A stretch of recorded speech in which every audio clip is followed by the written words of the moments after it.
today's schlong is going to be about Hakua, but not in the way that you think. So she had her moment and I enjoyed it as much as everybody else did, and then stopped enjoying it when it just became ridiculous. I never really enjoyed it. I thought it was funny like for the first day or two. Maybe and for like 3 seconds I was like, ha, and then I was like, okay.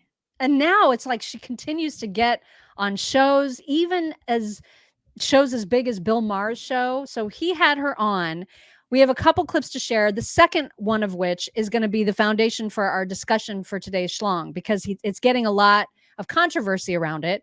But before we get to that clip, the first one, just to like remind you guys what an idiot she is. This is probably one of the greatest misheard song lyrics of all time. Here she is to tell you about it.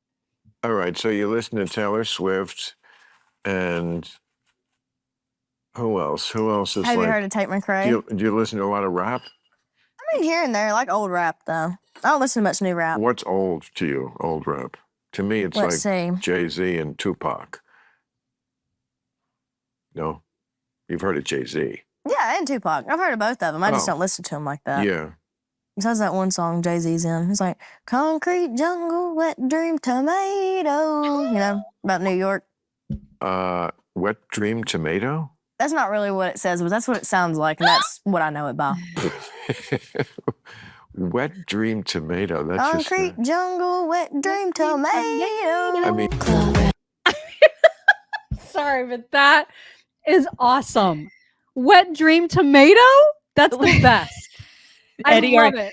Eddie, are you walking? Eddie, are you walking?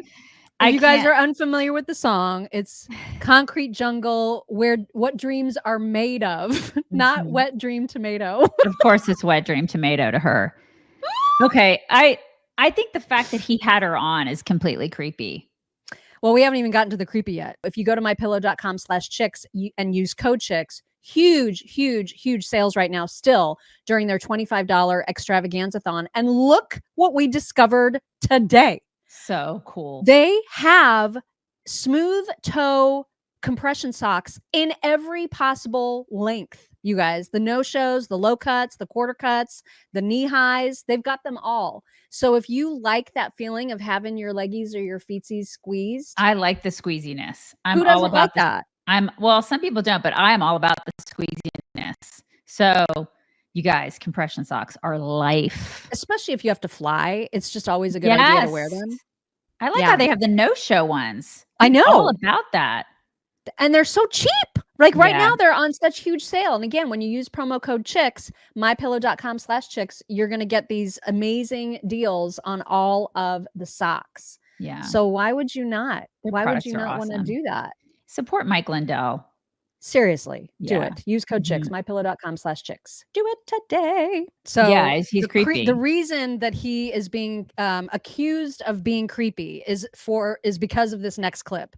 We'll play it and then we'll discuss. Here it is. I got it already. No. What you got? You need to do a podcast. You do it right here on Club Random. If you do it my way. Sex expert. And I'll tell you why. Wait. I'll tell you why. Because you need to, I told you were given this chip. You were given the chip of fame. Now you want to trade that in for something that uses that, but takes it to the next level.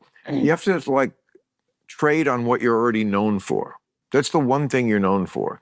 So you could do a podcast for I don't know if there's anything from somebody that age with that point of view, but it couldn't be frivolous. You have to take it seriously. Could you do that? Possibly. And talk about sex, but serious issues, because there are a lot of really serious issues. I mean, there's one that's related to what made you famous. Yep. What am I going to say? You have no idea what I'm going to say. I don't know. I don't know where this is going. I'm kind of nervous. I'm going to tell you where it's going. You learned that thing about spitting from porn. That's where that came. What? You did. Maybe not directly, but trust me, the idea of spitting First of all, it's gross. It's not necessary. It never existed before porn. Do you know that? Do you realize that? Yeah. And porn is not benign. It is not. And it has warped the minds of the kids in your generation, especially the guys. Yeah, they come up with some sick shit. Yes. People are just. Yeah, no, I know they are. People are fucking sickos. And, whatever floats your arc, but Whatever floats your work. He's getting a lot of backlash because he was being accused of being creepy for talking to her as a much, much, much younger woman about doing a sex podcast. Thoughts? Yeah, but I mean, she is famous because of sex. She's also 21. Okay, I mean, she's of age. I mean, I'm sure that a lot of his girlfriends are probably around that age because it's not like he's growing up anytime soon. So I just think it's creepy that he had her on because of who she is and what she represents. I think that's creepy. There's no substance to this girl. That's what I find creepy. It's not even the subject matter like that, him talking to her about that particular thing, because he was talking about like how everybody is such a degenerate now because of porn. Okay, well, maybe he was trying to be helpful and say, maybe you could help this generation or try to figure out why everybody's so screwed up. I don't know. I don't even know if that's the creepy part. I think the creepy part is that he had her on to begin with. The creepy part is that we are making people like her famous. That's creepy. That's what's creepy to me. It's creepy that there is a girl that got on a video and she did that, and now she's rich as you know what, because she's a hoe. That's I think the reason that he was getting accused of being creepy is because he was having a conversation about porn with her, and she's so much younger and he's in this position of power, blah, blah, blah.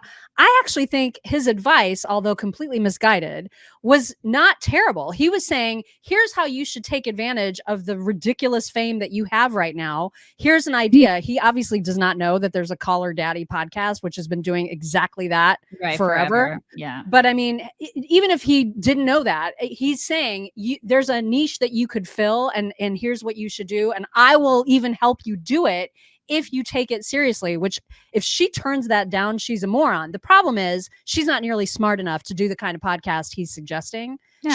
She doesn't have the brain power. But I honestly don't think it's particularly creepy that what he was saying to her. I didn't find that creepy at all. I mean, I think I agree with you that it's gross that he had her on, but I don't think he was being perverted by giving her that advice. And I just don't get the outrage about it. No, I don't see the outrage about that. I don't think she's business savvy. I don't think she's savvy at all.